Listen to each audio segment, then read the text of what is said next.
સમગ્ર રાજ્યમાં ચોમાસું નજીક આવતા હોવાથી રાજ્યના ખેડૂતોએ નવી આશા સાથે વાવેતર શરૂ કર્યું છે। ત્યારે સૌરાષ્ટ્રમાં ભીમ 11નું અનોખું મહત્વ હોય છે। ધોરાજી પંથકમાં સારો વરસાદ પડતા ખેડૂતોમાં પણ નવી આશા સાથે ઉમંગ છવાયો હતો। ભીમ 11 નજીક હોય અને સારો વરસાદ પડતા એ ખેડૂતોએ ખેતરમાં નવી આશા અને ઉમંગ સાથે પોતાના મહામૂલ મોલનું વાવેતરના શ્રી ગણેશ કર્યા હતા અને ધોરાજી પંથકમાં કપાસ, એરંડા અને સોયાબીનનું વાવેતર કર્યું હતું। જો અમારી આ ખાસ રિપોર્ટ।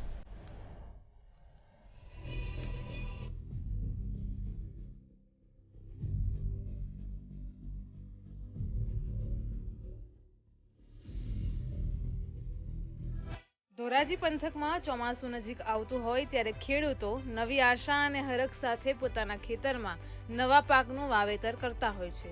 ગત વર્ષે સતત કમોસમી વરસાદને કારણે ખેડૂતોને મોટા પાયે નુકસાન સહન કરવાનો વારો આવ્યો હતો। ખેડૂતને ખેતરથી યાર્ડ સુધી નુકસાની સહન કરવાનો વારો આવ્યો હતો, પણ ખેડૂતોએ હિંમત હાર્યા વગર બે વાર વાવેતર કર્યું હતું।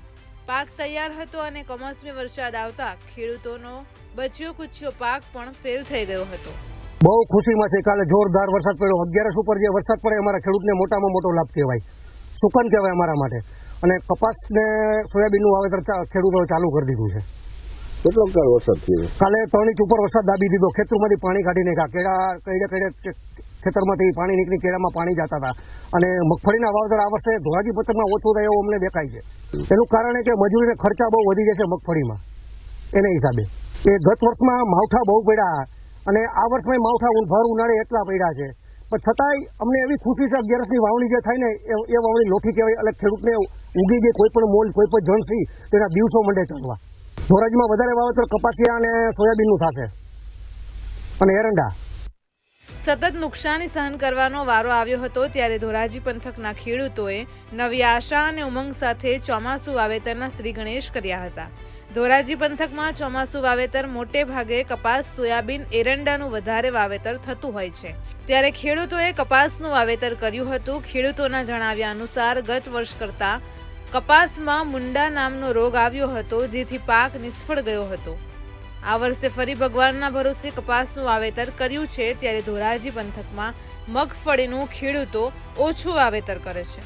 ગઈકાલે સારો એવો વરસાદ ધોરાજી પંથકમાં થયો છે, એટલે સારો ઇંધાણ છે વાવણીના। તો આવો હર વખતે વરસાદ થયા કરે તો ખેડૂતો આનંદમાં રહે। ગત વર્ષે વરસાદ સારા થયા હતા, પણ પાછળના વરસાદ એવા પડ્યા કે ખેડૂતોને તૈયાર માલમાં નુકસાની મોટા પાયે થઈ હતી।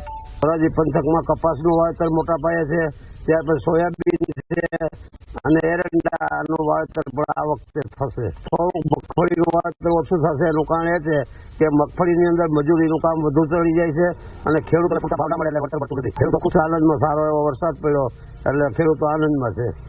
વાવેતર કપાસનું કરી છે, એટીએમ કપાસ છે અને વરસાદ છે કાલે, પણ એ પાયેલ છે એને વવાય એવું હોય, બાકી તો વરસાદ એમાં એટલો નથી।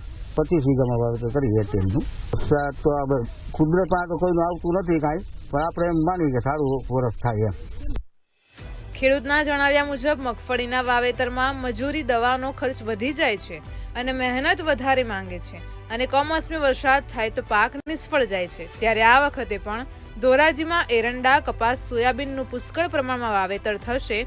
ત્યારે ધોરાજીમાં આજે ખેડૂતોએ પોતાના ખેતરમાં ચોમાસું પાક કપાસનું વાવેતર કરી અને વાવણીના શ્રી ગણેશ કર્યા હતા અને ભગવાન પાસે પ્રાર્થના કરી હતી કે આ વર્ષે ખેડૂતોને કોઈ નુકસાની સહન કરવાનો વારો ન આવે, પોતાનો પાક ખેતરમાં લહેરાય અને આ વર્ષ સારું જાય તેવી પ્રાર્થના કરી ધોરાજી પંથકના ખેડૂતોએ વાવણીના લાગણી ભર્યા વાવેતર કર્યા હતા। Bureau report, KTV news Gujarati.